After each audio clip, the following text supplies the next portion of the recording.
Bortle here, back from the Houston, Texas regional. Over 10 rounds of Swiss, or 10 rounds of Swiss actually. 10 rounds, yep. Jeez, we have here the second place friend of the channel, Christian Greathouse. How are you, man? Oh man, I'm doing all right. Doing good. Hey, so what did you get second with? I ended up getting second with Kashtira. Best Kashtira? deck in the format at the current moment. It's not a normal Kashtira deck, right? Oh no, we got a couple of spicy stuff in here, man. It's still pretty standard, but you'll see whenever we get to the point. Okay. What deck beat you in Swiss, man? I ended up first place deck, Tamez. He ended up beating me round 5. It was a pretty back and forth match.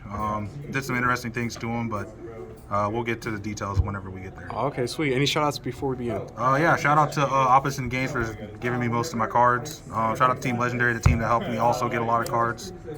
Vincent, Vu. Shout out Brian for taking us there and not killing us on the way back.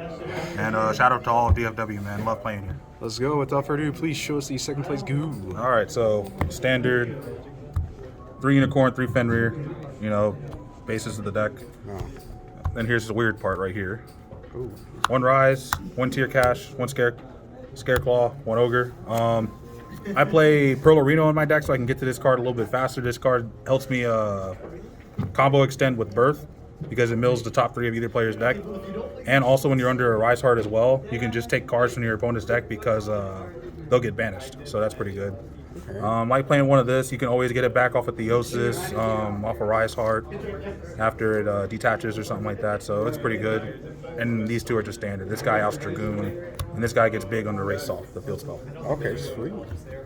I played some hand traps, so 3 Ash, 3 Veiler, 3 Imperm. That's all I really needed. These 2 are really just for branded. Well, all these are pretty much for branded. These 2 are just to stop a Luber because once they get lost up, these cards become irrelevant. And Ash is Ash. It's one of the most impactful cards in the game right now. So that's that. So on to the spells. 3 Race Off, pretty standard. 3. Ooh, that's not 3 Birth. This is 3 Birth. 3 Birth. 3 Theosis. You got to play 3 of these going first. That card's really important because you can combo with normal summoning your stuff. If your thing gets popped because of like Ogre or some weird stuff, you can just bring it back. This is your combo extender, one of the main heart and souls of the deck, and this is your searcher for consistency. Okay. All right, here's the non-engine cards, 3 pot, best pot in the game. 3 Book of Eclipse, great against the mirror match, great against branded as well.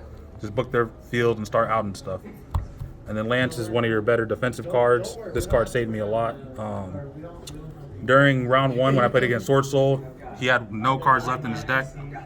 He attacked with Chisha trying to kill me. I had double this, put it to 14, and then he passed turn, came back to me, I passed, and he died. Oh man, let's go. So, gotta love Lance for that. And then here's the weird part. So, 1 Terraforming, obviously, because we like field spells. Then I played 2 field spells, Pearl Arena, like I talked about earlier, and Reichphobia, and then 1 set rotation. Whoa. So this is just mostly, as I said, searching tier cache. This card comes out a lot because it has the best on-field effect comparatively to all the other planets. Because when you have 3 defense specific monsters in the field, you just target a card and pop it. It also lowers monsters attack and defense by 100 for every defense specific monster in the field. And this card helps you play around Imperm, evenly matched, and then gives your opponent random stuff, so I really like that fact. Which field spell you normally give your opponent? Pearl Arena, because nobody plays tier cards. Except for one guy. He played a Sheeran, and then he lost because I had a Rise Heart up. Oh, that's what it gets, yeah. And then last card, Preparations, no Big Bang. My game plan wasn't to go for the 5 zone lock. The game plan was just go a Rise Heart pass and see where we get. A lot of people just couldn't play around it. It's a very hard card to out, especially whenever it has its material stacking up and stuff like that. This card, along with Tier Cash and Scareclaw, helped me get back the Rise Heart because you can just banish it from the grave, flip this, and special summon it back so nothing ever happened. Sweet. What's the main account, man? 42. 42? All right. All right, now on to the extra if I can grab it. So we have the Dryden, the Shin, the Chuchi, all that and above. The Rise Heart, this is the main heart and soul of the deck. Never really felt like I needed more than 1, but 3 you need because there's a lot of mirror matches going around. They just start taking it if you play less than 2. Same thing with Shangri-Era, you need it because of Unicorn and Diablosis and Zeus. Unfortunately, I barely got to use this card's lockdown effect. It really wasn't relevant to what was going on. I just used it one time and then just stuck an Rise Heart on top of it and ended up going for the game. Okay. And then Zeus is Zeus, like I said, this card's very important. Outs big boards, outs trap cards. Gets around a lot of weird stuff too. And then the one-ofs, one Diabloses, that's all you need. He can get banned and nothing bad will happen. One Dark Arm, this card is crazy. Detach, pop a targeted card, pop it, and then banish one from grave, non-once per turn. Draco Sack, you need this to out skill drain, just tribute it, pop the skill drain, gets around it. One Big Eye, never needed more than 2. This guy, they'll just look at it in my extra deck, rip it, and then they still have the rest of my extra deck to deal with, so I really didn't think I needed 2. And then our good old Prosperity Fodder. I felt like this should have been the wagon, the fossil wagon, but the test was fine. It didn't really do much. These two are pretty good. This helps you around runic cards because you have to waste 2 cards to pop your stuff, and drawing cards is always nice.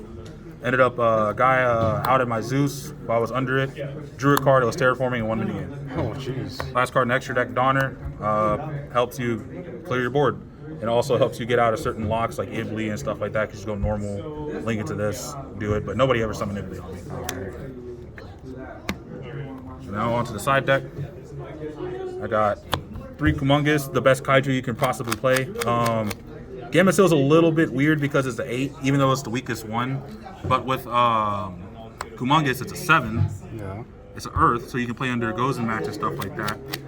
And it's just all around just a pretty good Kaiju, just because of those 2 attributes. Okay. Alternate win condition, D-Shifter. Card's crazy. Helped me out against Drytron, helped me out against Branded, and the weird pile deck that came out. But this card's really just carried me all the way. Wish I mained it, but it is what it is. 3 Bell, gotta stop Expulsion. Played against the Eldritch deck, it stopped their Sanguine, their Nadir, Servant, so you gotta, appreciate what this card does as well. Okay. And then 1 of Duster, because you only play 1.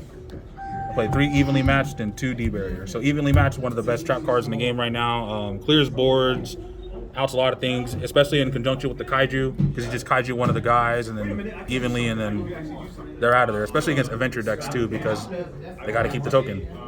This card, I just felt like it was good only against Branded, but in every other matchup, it just wasn't good. Against Temez, I flipped it up, and he still summoned 4 monsters on me and just got me. Oh, so, yeah, that wall, that's insane. Yeah, because all they need is 4. That's all you need. That's true. Overall, was your experience pretty decent at this event? It was pretty good. The early part of it was a little bit too long. I mean, that just happens whenever a place runs its first regional. But other than that, the venue was great. It was big. It was large. Just Texas size. That's what I like about it. That's right. Everything big over here. Oh, yeah. All right, man. Well, thanks again for being on the channel. And until next time, yeah. Alrighty, that's going to be it, everyone. Bortle out.